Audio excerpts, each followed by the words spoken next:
आदिशक्ती तुळजाभवानी, उभे हिंदुस्थानचा आराध्य दैवत छत्रपती शिवाजी महाराज आणि छत्रपती शिवाजी महाराजांनी या महाराष्ट्राच्या मातीतल्या माणसाला जगावं कसं हे शिकवल्यानंतर याच मातीतल्या माणसाला शेवटच्या श्वासापर्यंत स्वाभिमानानं लढावं कसं हे शिकवणारे छत्रपती संभाजी महाराज यांच्या पवित्र स्मृतींना अभिवादन करतो। आज मानखटाव विधानसभा मतदारसंघातील राष्ट्रवादी काँग्रेस शरदचंद्र पवार पक्षाचे महाविकास आघाडीचे अधिकृत उमेदवार आणि 23 तारखेला मानखटावचे आमदार प्रभाकरजी घारगे साहेब यांच्या प्रचाराच्या सभेसाठी मंचावर उपस्थित असणारे आदरणीय प्रभाकरजी देशमुख साहेब, अभयसिंहजी जगताप, रणजितजी देशमुख, सुरेंद्रजी गुदगे, संदीपजी मांडवे, जिल्ह्याचे अध्यक्ष सुनीलजी माने, सूर्यभानजी जाधव, अनिलजी देसाई, इंदिराताई घारगे, धनाजीराव पडतरे, प्रमिलाताई पाटोळे, पृथ्वीराजजी गोडसे, सदाशिवराव देशमुख, संभाजीराव देशमुख, सलमाताई शेख, सूर्यकांतजी जाधव, शशिकलाताई, सदाशिवराव खाडे, अण्णासाहेब काकडे, बाळासाहेबजी सावंत, रवींद्रजी खाडे, उत्तमराव खाडे, माझा युवा मित्र, खरं तर त्याचं एक गाव आहे पण मुंबईमध्ये हा वाघ असला का तुमच्या गावचा वाघ आहे पण तो मुंबईत असला का लय मोठ्याने गर्जना करत असतो, डरकाळी फोडतो तो नितीन देशमुख। उपस्थित असणारे व्यासपीठावरचे सगळेच मान्यवर, कुणाचं नाव घ्यायचं राहून गेलं असलं तर चूक माझी नाही, चिठ्ठी देणाऱ्याची। पत्रकार बांधव आपण सगळेच, खरं तर बऱ्यापैकी सगळे विषय माझ्या आधीच्या वक्त्यांनी व्यवस्थित मांडणी केलेली आहे, पण आज विलक्षण योगायोग आहे।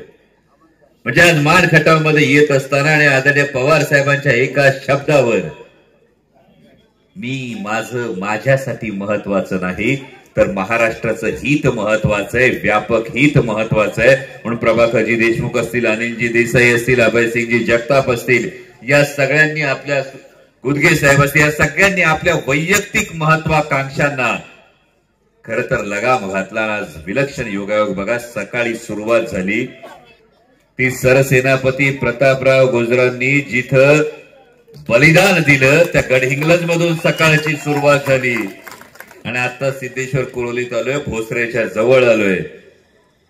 म्हणजे जिथं स्वाभिमान काय असतो, निष्ठा काय असते हे ज्या सरसेनापती प्रतापराव गुजरांनी दाखवून दिलं आणि त्याच पद्धतीने पवार साहेबांच्या शब्दावरची निष्ठा काय असते आणि महाराष्ट्राच्या स्वाभिमानासाठी स्वतःच्या वैयक्तिक महत्वाकांक्षेला लगाम घालता येतो हे दाखवून देणारी ही सगळी मंडळी स्टेजवर आहेत, यांना माझा मानाचा मुजरा आहे हे प्रामाणिकपणे सांग। खरं तर मानखटाव मध्ये आल्यानंतर बरं वाटतं एका गोष्टीसाठी। कसे लहानपणी जरी शाळेत जरा हुशार पोरगा होतो तरी सुद्धा शाळेत एका वाक्प्रचाराचा अर्थच कळायचा नाही, मैताच्या टाळूवरचं लोणी खाणं। म्हणजे लई वेळा कळतच नव्हतं मैताच्या टाळूवरचं लोणी खाणं म्हणजे काय असतं हे अनेक दिवस कळलं नव्हतं। ते मगाशी प्रभाकर देशमुख साहेब बोलत होते तेव्हा कळलं की मैताच्या टाळूवरचं लोणी खाणं काय असतं ते दुर्दैवानं या मानखटावमध्ये कोविडच्या काळात इथं बघायला मिळालं, हे महाराष्ट्राच्या विधानसभेत कळलं।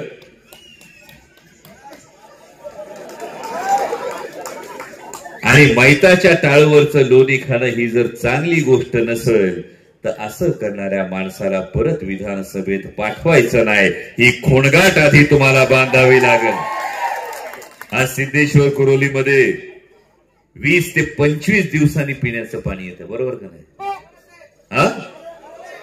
पिण्याचं पाणी जर एवढ्या दिवसांनी येत असेल तर 15 वर्ष आमदारकी अंडी उगवण्यासाठी होती का पाणी नायक बनवण्यासाठी होती हे ज्याचा त्यांनी विचार केला पाहिजे। बऱ्याच जणांनी अभयजी तुम्ही म्हणालात,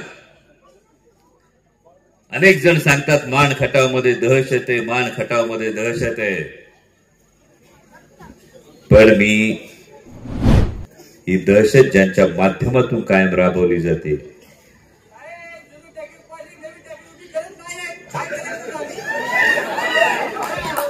त्या अधिकाऱ्यांना मी प्रामाणिकपणे एवढंच सांगू इच्छितो, घोडा मैदान जवळ आहे, सरकार महाविकास आघाडीचं येणार आहे, उग कार्यकर्त्यांना त्रास देऊ नका ही विनंती आहे.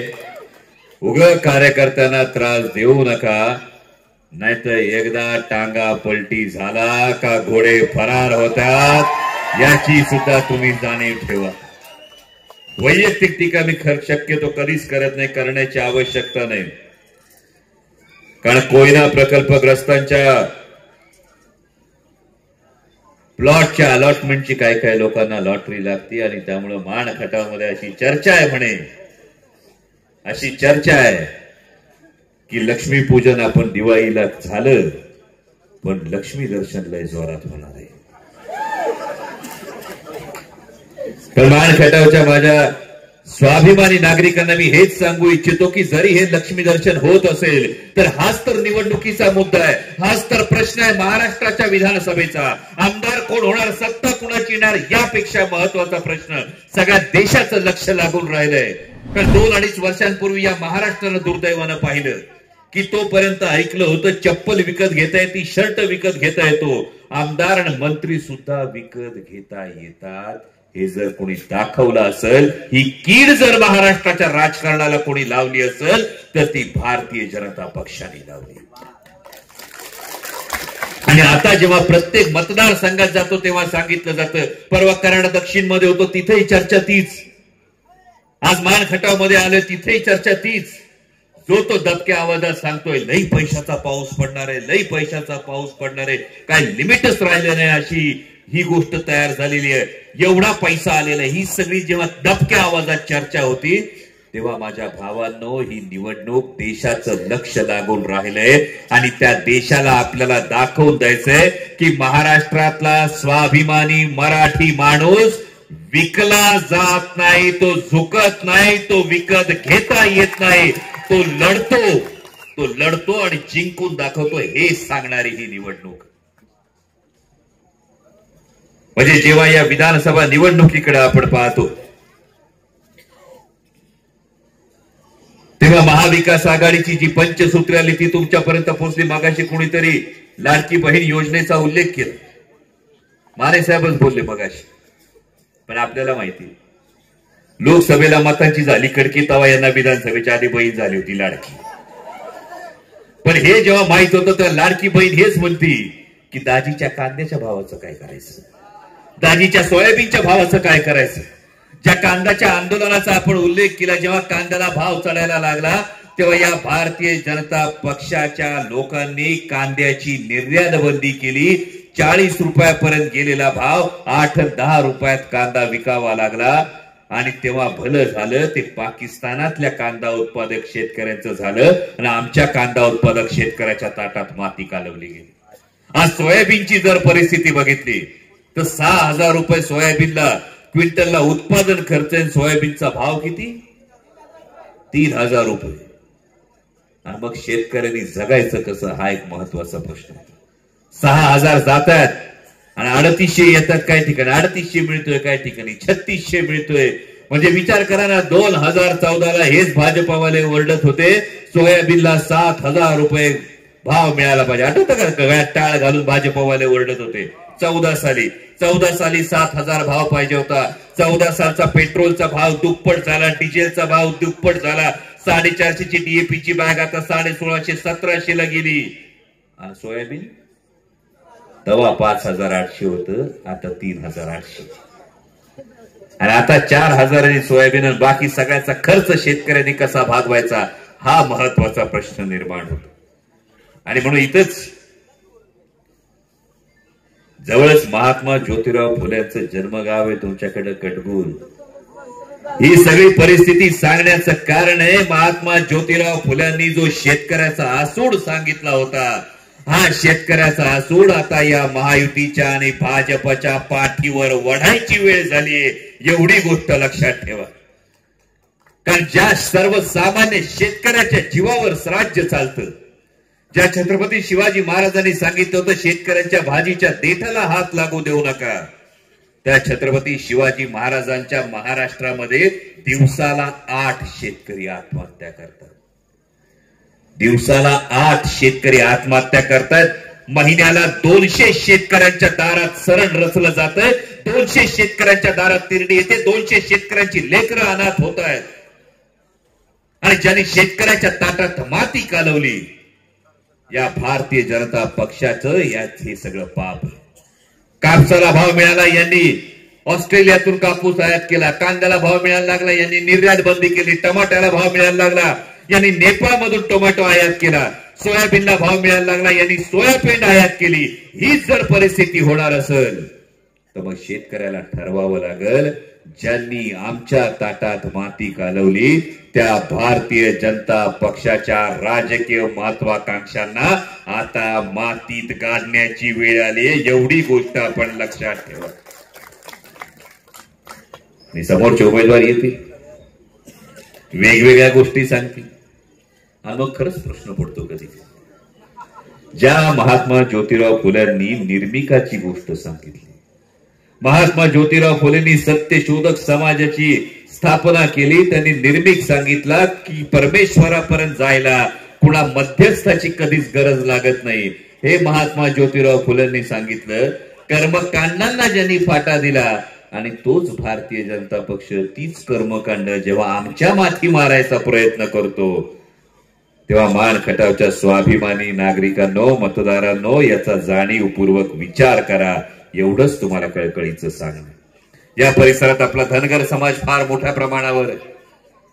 भारतीय जनता पक्षाचे अर्धे उपमुख्यमंत्री देवेंद्रजी फडणवीस यांनी काय शब्द दिला होता तुम्हाला आठवतोय?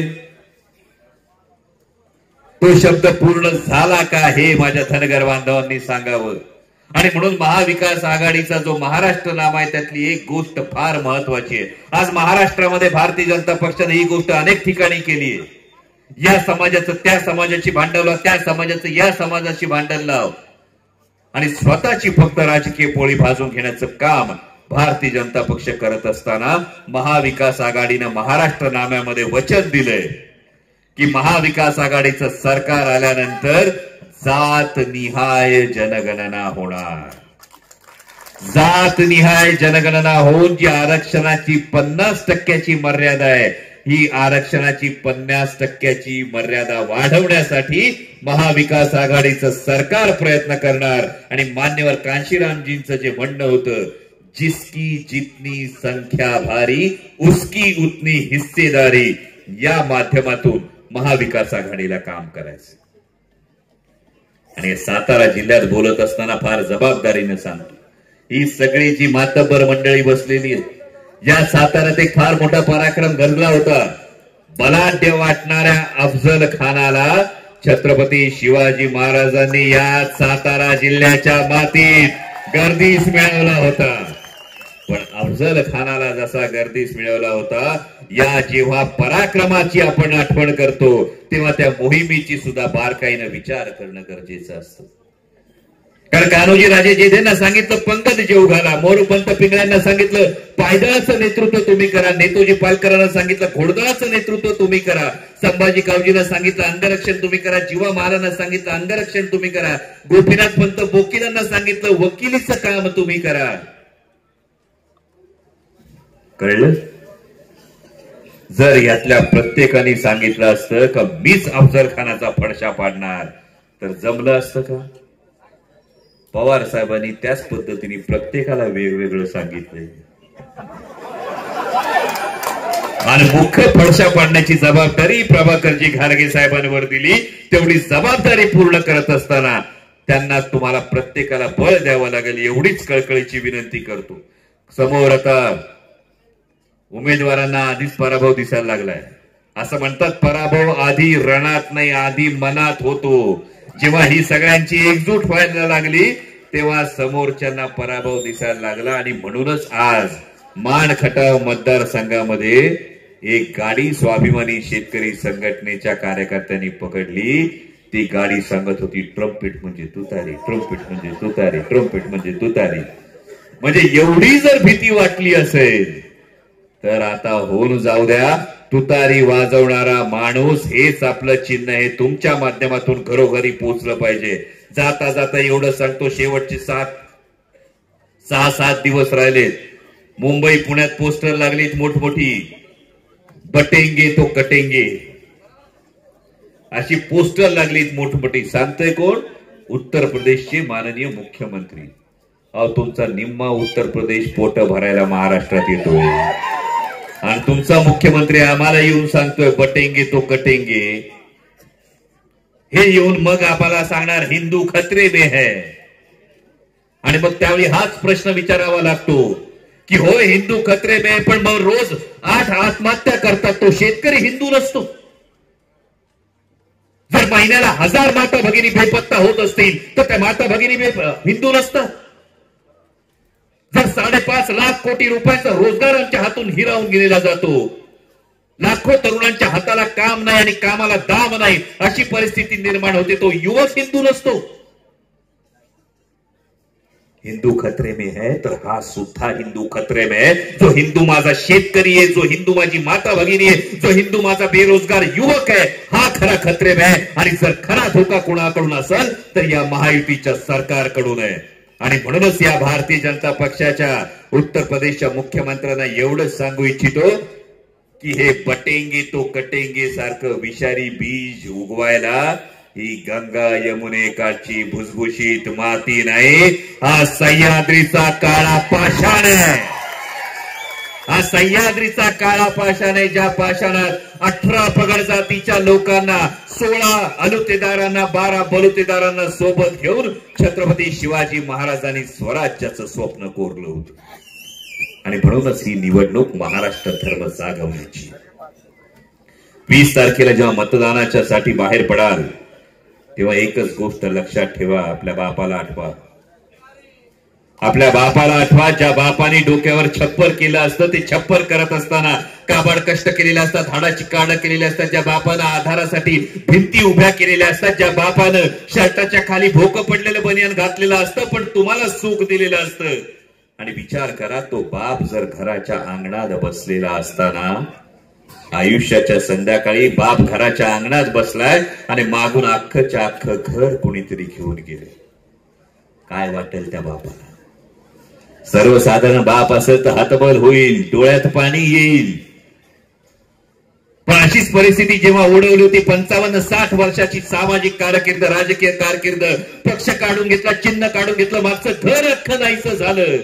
आणि दिल्लीतले नेते गिधाडासारखे नजरा लावून बसले होते, आता महाराष्ट्र वाकणार, आता महाराष्ट्र झुकणार. पण तो 84 वर्षाचा योद्धा उभा राहिला, तो म्हटला मी झुकणार नाही, मी वाकणार नाही, मी लढणार आणि जिंकून दाखवणार. त्या योद्ध्यासाठी, त्या पवार साहेबांसाठी ही निवडणूक करायची.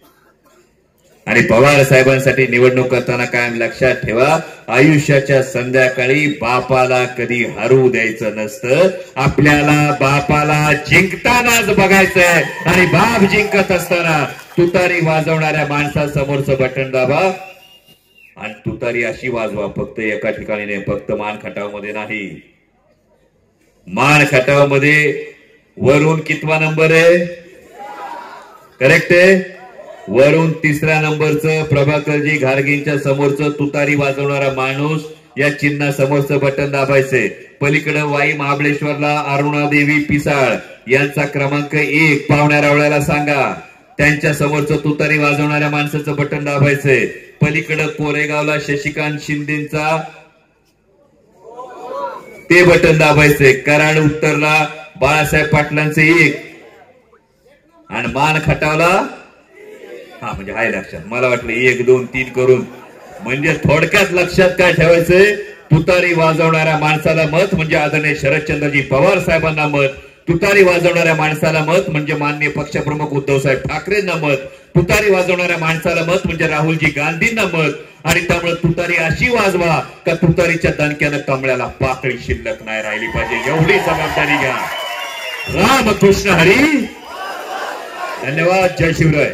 धन्यवाद साहेब.